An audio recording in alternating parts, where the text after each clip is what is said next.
यद्यपि घर में रहने वाले होते हैं तो स्त्रियां हैं, ब्रह्मचर्याणु व्रत धारण कर लिया है तो अपने पति के लिए ही श्रृंगार करती हैं, ना कि दूसरों के दिखाने के लिए। बरनी जी ने अपने गुरु उनके ठाकुरदास पंडित हुए हैं, उनके बारे में लिखा कि वह अपनी पत्नी के लिए एक साड़ी खरीद करके लाए और साड़ी खरीद करके अपनी पत्नी को दिया और पत्नी से कहा कि इस साड़ी पहनो, तुम इसको पहनोगी बहुत अच्छी लगोगी।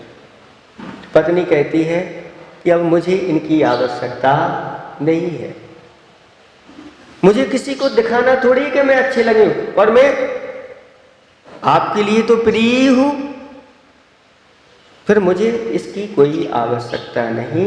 इसको जो नौकरानी थी उसको उन्होंने दे दिया। धीरे धीरे उनके अंदर उनकी जो पत्नी थी भावना थी, अब बहुत समय हो गया है, पंडित जी तो बहुत विद्वान है लेकिन इस प्रकार की कोई चर्चा ही नहीं करते। तब उसने एक दिन कह दिया कि पंडित जी अब अपनी उम्र बहुत हो गई है, बच्चे भी अपने बड़े हो गए हैं, अब ब्रह्मचर्य व्रत धारण करने की मेरी भावना है। लेकिन पंडित जी आनाकानी करते रहे और एक दिन तो उसने ठान ही लिया और ठान करके वह पंडित जी की गोद में बैठ गई और कहा कि अब मैं तुम्हारी बेटी हूँ और तुम हमारे पिताजी हो, अब मैं जीवन पर्यंत के लिए ब्रह्मचर्य व्रत धारण कर। तब पंडित जी ने कहा कि मैंने इतने ग्रंथों को पढ़ा, मेरी ऐसी भावना नहीं बन पाई, लेकिन तुमने वो कार्य करके दिखा दिया और उनके भी अंदर उस प्रकार की भावना आ गई और दोनों ने ब्रह्मचर्य व्रत को धारण कर लिया। ऐसी कथाएं, ऐसे कथानक अनेक शास्त्रों में भरे हुए हैं। विजया सेठ और विजया सेठानी के बारे में, जिन्होंने विवाह के पूर्व में ही एक एक पक्ष का व्रत धारण कर लिया था। एक ने शुक्ल पक्ष का और एक ने कृष्ण पक्ष का। संयोग ऐसा हुआ कि दोनों का विवाह हो गया। विवाह होने के बाद दोनों ने निर्मल ब्रह्मचर्य व्रत को पालन किया। किसी को कोई पता नहीं, सेठ सेठानी दोनों रहते हैं, लेकिन किसी को पता नहीं कि इनका ऐसा व्रत चल रहा है। वह पता चला कैसे चला? तो जब एक दंपत्ति घर में रहने वाले थे, उनके सेठ जी के द्वारा जल गालन जो किया था, उस जल की बिलछानी जो है ना, वह किसी कारणवश उसका जल गालन नहीं हो पाया। घर में जो रहने वाले लोगों ने उसको अलग फेंक दिया। तो प्रायश्चित लेने के लिए वह महाराज के पास गए। तो महाराज ने ऐसा कहा कि इतने 1000 मुनिराजों के लिए आहार कराओ, तब जाकर के तुम्हारा प्रायश्चित हो पाएगा। अब एक महाराज तो मिलना बहुत कठिन है, 1000 महाराजों को कैसे आहार देंगे, कैसे क्या होगा? तब उन्होंने कहा महाराज ये तो हम पालन नहीं कर पाएंगे, कोई दूसरा बताओ।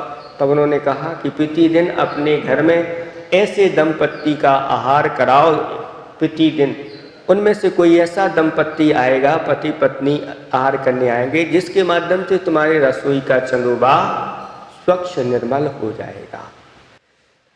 ऐसे शील व्रत को पालन करने वाले, ब्रह्मचर्य व्रत को पालन करने वाले।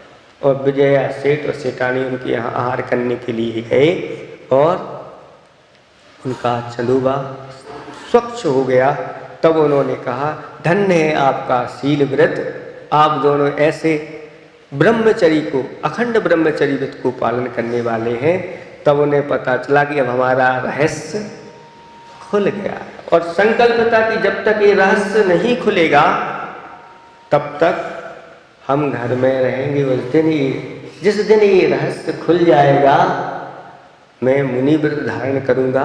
और सेठानी का नियम था कि मैं आर्य का व्रत धारण करूँ। और दोनों ने जाकर के ऐसे महाव्रतों को धारण कर लिया। ये व्रत अपने आप में सर्वश्रेष्ठ व्रत है, इसकी ओर बढ़ना चाहिए। अन्य जीवन में हमने ऐसे व्रतों को धारण नहीं किया।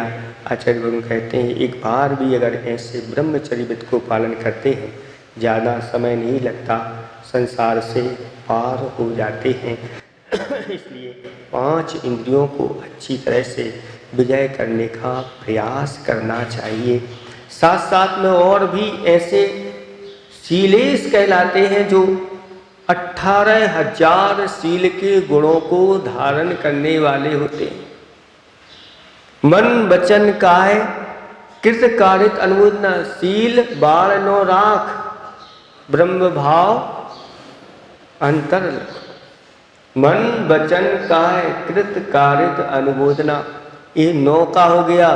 फिर पंचेंद्रिय विषयों के त्यागी, और फिर 10 प्रकार के जो स्थावर आदि जीव होते हैं उनकी प्रार्थना आदि से बचने वाले, साथ साथ में फिर इन 10 धर्मों को अंगीकार करने वाले ऐसे जो शीलेश होते हैं, शीलों के ईश होते हैं, वह 18,000 शीलों के गुणों को धारण करने वाले होते हैं। अनेक प्रकार से इनमें दोष लगने वाले होते हैं। आज 10 धर्मों में अंतिम ब्रह्मचर्य व्रत है। इस ब्रह्मचर्य व्रत को धारण करके हमें अपने आत्मा की ओर बढ़ना चाहिए, क्योंकि ब्रह्म का अर्थ ही आत्मा होता है। और ब्रह्म यानी आत्मा में जो आचरण होता है उसी का सही ब्रह्मचर्य व्रत होता है। निरंतर अपनी आत्मा को निर्मल बनाने की भावना, अपनी आत्मा के गुणों की भावना में लीन होने की ही इस प्रकार से नित्य जो लगे रहते हैं उसमें, उन्हीं के लिए यह ब्रह्मचर्य। और ब्रह्म का अर्थ कहीं कहीं पर गुरु शब्द भी आया है, यानी जो गुरु के अनुकूल चलते हैं, गुरु की आज्ञा में चलते हैं, वह भी अपने ब्रह्मचर्य व्रत को अच्छी तरह से पालन करते हैं। इसलिए स्वयं ब्रह्मचर्य व्रत का पालन करें, अपनी संतान को भी ब्रह्मचर्य की ओर बढ़ाएं। ऐसा नहीं है ब्रह्मचर्य व्रत ले लेगा तो आगे जाकर के घर छोड़ देगा, ऐसा कोई नियम नहीं है। आचार्य भगवंतों ने कहा कि पहला ब्रह्मचर्य व्रत ब्रह्मचर्य आश्रम होता है, यानी जब तक बच्चे और बच्चियां पढ़ाई करती हैं उनका ब्रह्मचर्य आश्रम कहलाता है। और तब तक के लिए उनको संकल्प दिलाया जाता है कि जब तक तुम्हारा अध्ययन पूर्ण नहीं होता तब तक तुम्हें ब्रह्मचर्य व्रत के साथ रहना है। ऐसा करते हैं तो बहुत सारे दोषों से बच जाते हैं। साथ साथ में बुद्धि का क्षयोपशम बढ़ता चला जाता है, कुल की मर्यादाएं सुरक्षित रहती हैं। लेकिन आज ऐसा होता नहीं, अपनी संतान को व्रत नहीं देते। बच्चियों को लिए तो घर में रह करके ही पढ़ाया जाता है अथवा गुरुकुल में भेजा जाता है। ऐसे गुरुकुल में जहाँ पर पढ़ाने वाले जो हैं वह कैसी हो, ब्रह्मचर्य व्रत का धारण करने वाले हों, ऐसे गुरुओं के पास भेजते थे।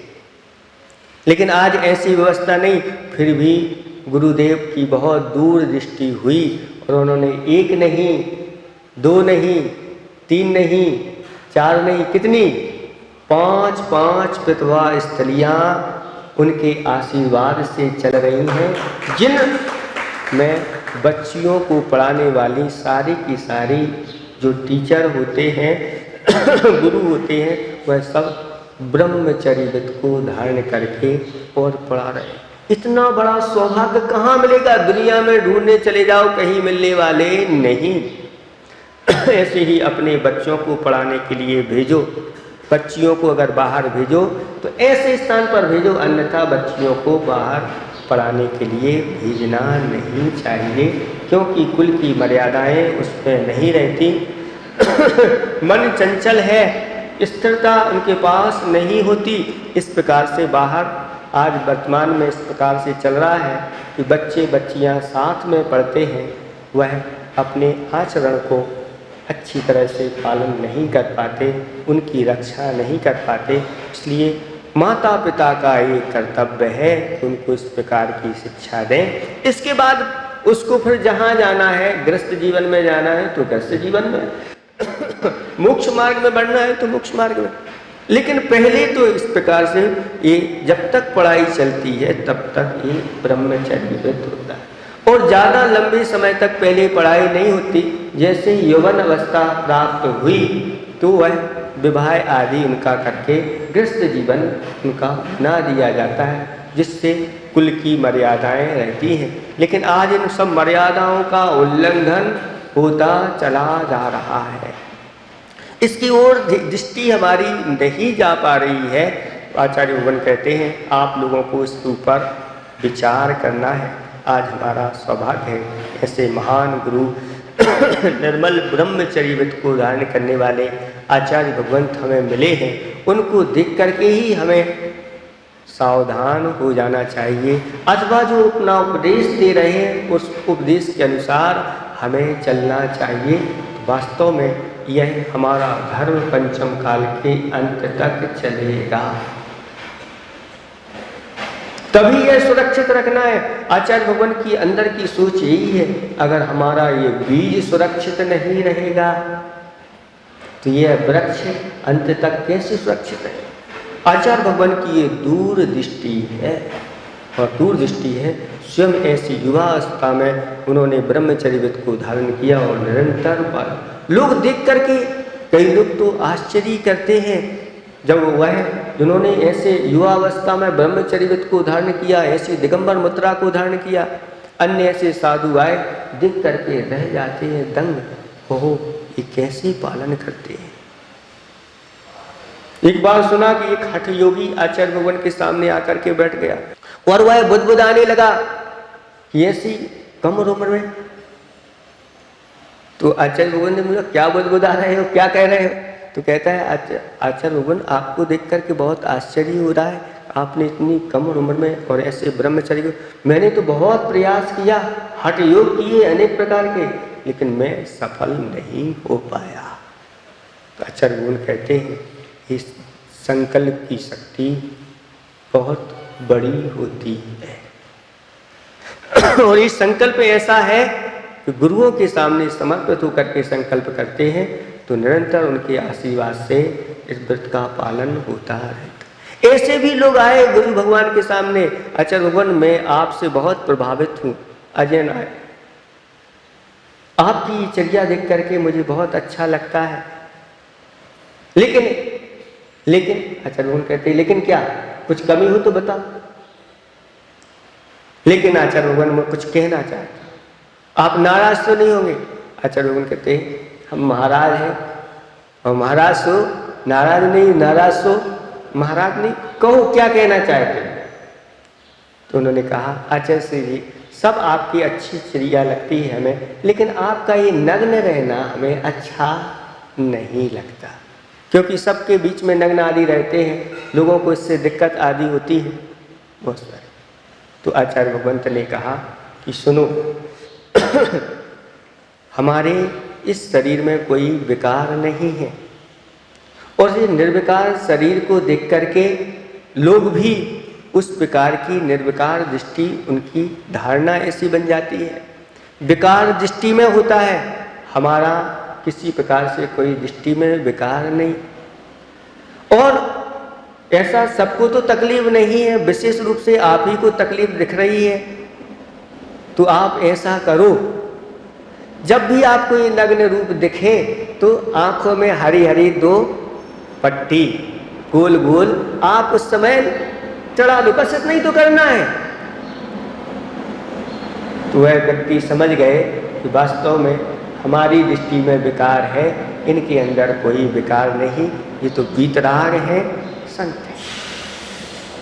क्योंकि अगर ऐसा करेंगे तो हमारे लिए फिर तुम्हारी बात में आ गए और तो एक लंगोट लगा लो, वो कह ले महाराज आप एक लंगोट लगा लो, एक लंगोट के चक्कर में फिर दूसरी लंगोट भी आएगी, दूसरी लंगोट के चक्कर में 5 तनकसी तन में साल है चाहे लंगोटी की दुख।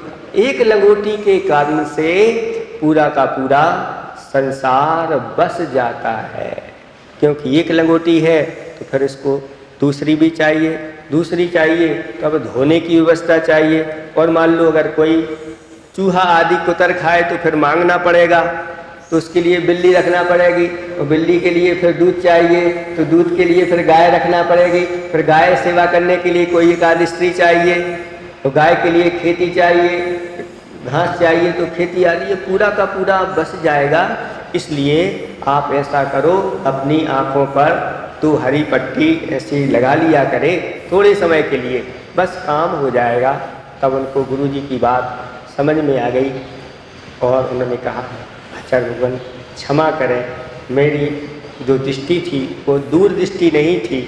और इस प्रकार से आचार्य भगवंत को देख करके आज कितने लोग युवा और युवतियाँ प्रभावित होती हैं और सारे विकार आदि को छोड़ करके ब्रह्मचर्य व्रत को धारण करती हैं। इसलिए आप सब लोग इस प्रकार के ब्रह्मचर्य की ओर धीरे धीरे आगे बढ़ते चले जाएं। घर में रह करके भी आप पूर्ण ब्रह्मचर्य व्रत का पालन कर सकते हैं। आज भी इस प्रकार के साधन उपलब्ध हैं, अनुकूलताएं उपलब्ध हैं। नहीं हो पा रहा है तो ऐसे ब्रह्मचर्य व्रत को धारण करने वाले हैं, उनकी ही सेवा कर लो। जैसे उस सुदर्शन ने पूर्व भाव में ग्वाला बन करके सेवा की थी, ये भी अपने आप में कम नहीं है।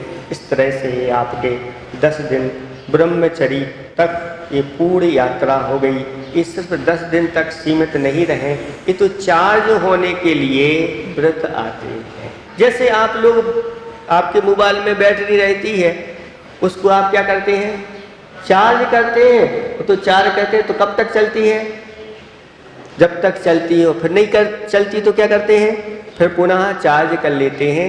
ऐसे ही ये व्रत निरंतर आते रहते हैं। आप अपने जीवन को इन व्रतों के माध्यम से, इन धर्मों के माध्यम से आप चार्ज करते रहें और पूरे वर्ष तक इन व्रतों को, इन धर्मों को अपने जीवन में चलाना चाहिए। वर्ष तक क्या, पूरे जीवन पर्यंत जिसका इन धर्मों के साथ जीवन निकलता है, वास्तव में यह धर्म इष्ट स्वर्ग और मोक्ष को देने वाला ये धर्म है। आप सब लोग इस धर्म को अच्छी तरह से धारण करें। इन्हीं भावना के साथ अहिंसा परमो धर्म की